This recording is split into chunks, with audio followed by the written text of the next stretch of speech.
Olá, eu sou Elizabeth Milagres, professora do 5º ano do ensino remoto da rede municipal. Hoje é dia 9 de agosto, segunda-feira. Nós vamos dar início então aos nossos trabalhos com a nossa aula de número 1, que será uma aula de língua portuguesa. Então, meus queridos, nessa aula nós vamos conhecer uma história, um fato que aconteceu com a menina Silvia. Deixa eu fazer uma pergunta para vocês.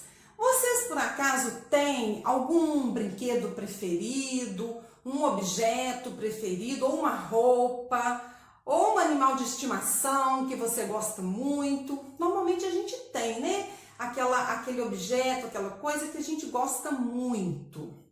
Então, a menina Silvia também tem.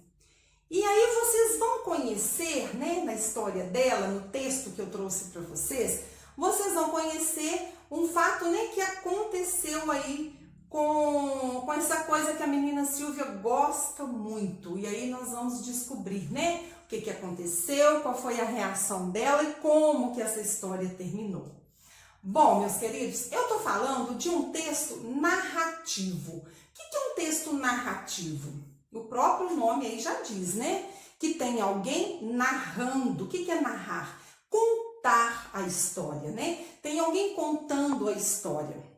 A pessoa que conta a história é o narrador. Esse narrador, ele pode apenas contar, ou ele pode contar a história em que ele também participa, tá certo? Então, a história aí da menina Silvia, é um texto narrativo que vocês vão fazer a leitura com bastante atenção. Quero que leia o texto mais de uma vez, porque isso é muito importante.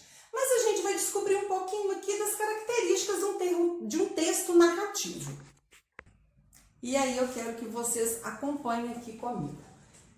O texto narrativo, ele tem essas 3 partes aqui importantes e essenciais: o começo, o desenvolvimento e a conclusão. No começo do texto, já logo no primeiro parágrafo do texto, você vai conhecer quem são os personagens desse texto, onde a história vai se passar, onde os fatos vão acontecer, Então, isso você vai conhecer no primeiro parágrafo do texto. É uma introdução. Quando a gente já lê o primeiro parágrafo, a gente já se coloca dentro da situação, de onde vai acontecer e dos personagens. Depois vem o desenvolvimento, Então, aqui no desenvolvimento é onde realmente os fatos vão acontecer, Normalmente, a menina Silvia aí você vai perceber que acontece uma coisa que é um conflito que precisa ser resolvido. Então, o conflito, ele vai acontecer aqui no desenvolvimento do texto, no meio do texto. E esse conflito precisa ser resolvido, Onde que tudo vai se resolver? No final, que é onde vem a conclusão, o desfecho daquela história. Vocês vão perceber que o final aí da história da menina Silvia é um pouco surpreendente, tá? Então, meus amores, quando fizer a leitura do texto, preste já bastante atenção, nessas 3 partes aqui do texto. Tenta identificar, o começo do texto, que é a introdução, o desenvolvimento e o desfecho do texto, tá certo? Olha só, quando a gente vai escrever, uma frase, quando a gente vai produzir um texto, a gente precisa ter muito cuidado para evitar repetição de palavras, para o seu texto não ficar enjoado. Então, a gente usa outras palavras que servem para substituir uma palavra que eu já disse antes. Eu vou mostrar para vocês aqui como exemplo no quadro. Olha só, meus queridos.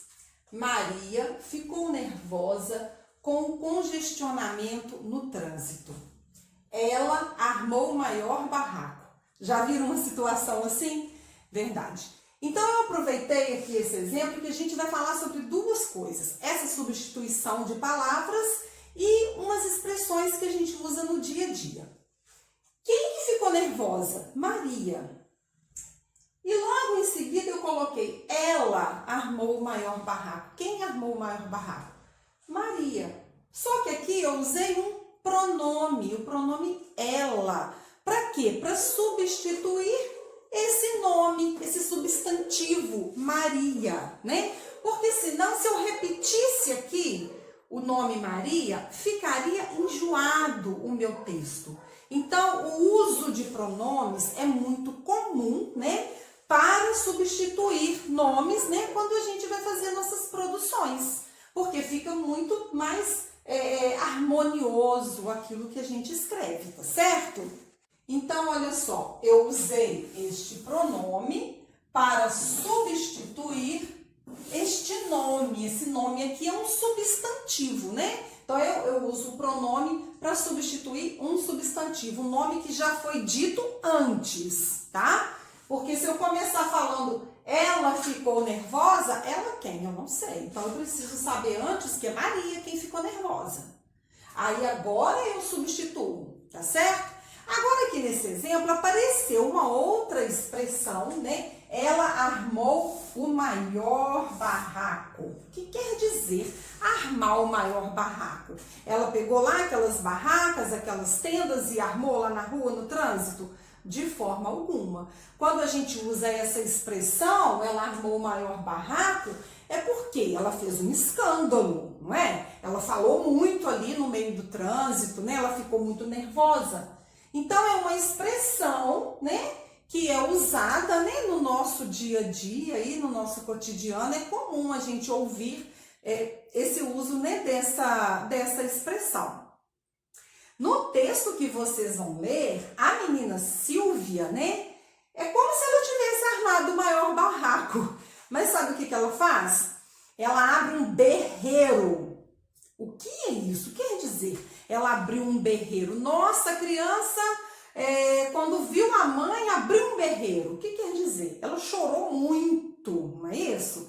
Então, meus queridos, a gente vai ver, né, em muitos textos, né, que a gente trabalha, né, que a gente usa aí na nossa sala de aula, nas nossas atividades, o uso dessas expressões, né, que tem aí um sentido que a gente precisa estar compreendendo o texto para descobrir que sentido que tem, né, essa expressão, né? Essa expressão tem esse sentido dentro desse texto. Porque se eu dissesse, fomos para o acampamento, né, e fulano armou a barraca, é diferente. Aí é armar a barraca mesmo. Agora que armar o maior barraco é fazer aí um escarcéu, né? Fazer um escândalo, não é verdade?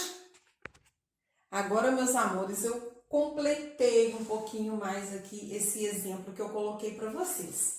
Ela armou o maior barraco e ficou sem sua carteira. Então, aqui eu também tenho um pronome, né? Que agora é um pronome possessivo, sua carteira. Quem ficou sem a carteira? Carteira de quem? Novamente, esse pronome está substituindo este nome, Maria, tá certo? Olha só, se eu não usasse o pronome, como que esse texto ficaria? Maria ficou nervosa com congestionamento no trânsito. Maria arrumou o maior barraco.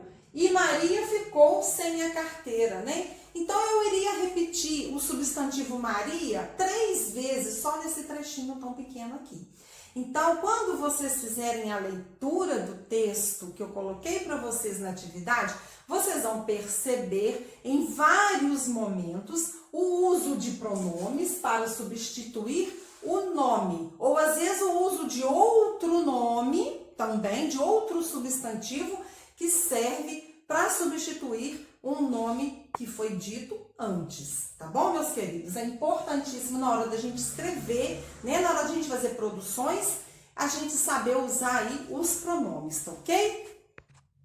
Agora eu vou falar para vocês, né, de um outro aspecto, né, que vocês vão perceber aí no texto narrativo. Bom, se é narrativo, tem alguém contando, tem alguém narrando, não é verdade? E essa pessoa pode narrar o texto na primeira pessoa ou na terceira pessoa. Vamos entender com esse exemplo aqui. Quando eu digo, vou comprar um lápis. Gente, eu vou comprar um lápis. Vou comprar quem? Quem é? Eu, não é? Dá para entender aqui que quem vai comprar o lápis sou eu. Eu digo, vou comprar o lápis, vou embora, né? E quando eu digo assim, Maria comprou um lápis, aí sou eu? Não. Eu só estou narrando, eu estou contando que Maria comprou um lápis. Maria quem? Ela. Correto? Então, vamos entender isso aqui. Eu, tu, ele ou ela são, né, as três pessoas do singular. Quando eu digo eu, é primeira pessoa. Quando eu digo tu, segunda pessoa. E quando eu digo ele ou ela, terceira pessoa. Primeira, segunda e terceira pessoa. No caso aqui do singular. A mesma coisa para o plural. Nós, vós ou eles. Primeira, segunda e terceira pessoa do plural.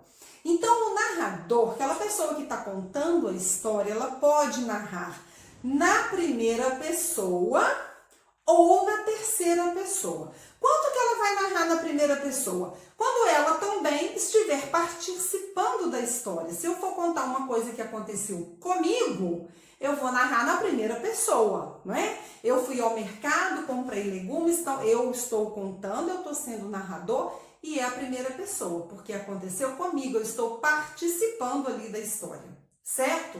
Quando eu vou contar algo, né, de outra pessoa, eu estou narrando, mas eu não participei, eu vou falar ela. Ó, Maria comprou um lápis, tá certo? Então, primeira pessoa e terceira pessoa. Quando vocês fizerem a leitura do texto, já preste atenção que tem alguém contando a história e aí você vai descobrir se quem está contando a história está narrando na primeira pessoa ou na terceira pessoa. Se ele participa, vai ser na primeira pessoa. Se ele não participa, ele está só narrando, vai ser na terceira pessoa. Então, meus alunos, com esta videoaula, né, nós aprendemos um pouco mais, né, sobre as características de um texto narrativo, sobre o uso dos pronomes, né, e de outras palavras para substituir um termo que foi dito antes, não é verdade? E agora vocês vão fazer as atividades. As folhas estão aí coladas no caderno, tem a outra página do caderno em branca que é para você usar para responder as questões. Eu quero que façam um cabeçalho todos os dias, tá? E o que vai mudar? Você vai fazer o cabeçalho como você fazia antes, né? Nome da escola, sua data de nascimento, seu nome completo. E o que vai mudar é o nome da professora, que agora você vai colocar Elizabeth Milagres, tá ok? Muito capricho, salta a linha de uma atividade para outra, usa régua, um lápis colorido, tenha bastante zelo com seu caderno, que é muitíssimo importante, tá? Tem atividades que quando for para marcar X, dá para você marcar na folha, tá? Mas as outras, né, que são perguntas para você responder, eu quero todas no caderno. Uma atenção especial para a atividade número 6, tá? Que é a atividade de amanhã. Você vai escrever um parágrafo, tá? Da forma que eu tô pedindo aí. E na hora de escrever esse parágrafo, quero que preste bastante atenção no uso da pontuação, tá certo? Um grande abraço e até a nossa próxima videoaula.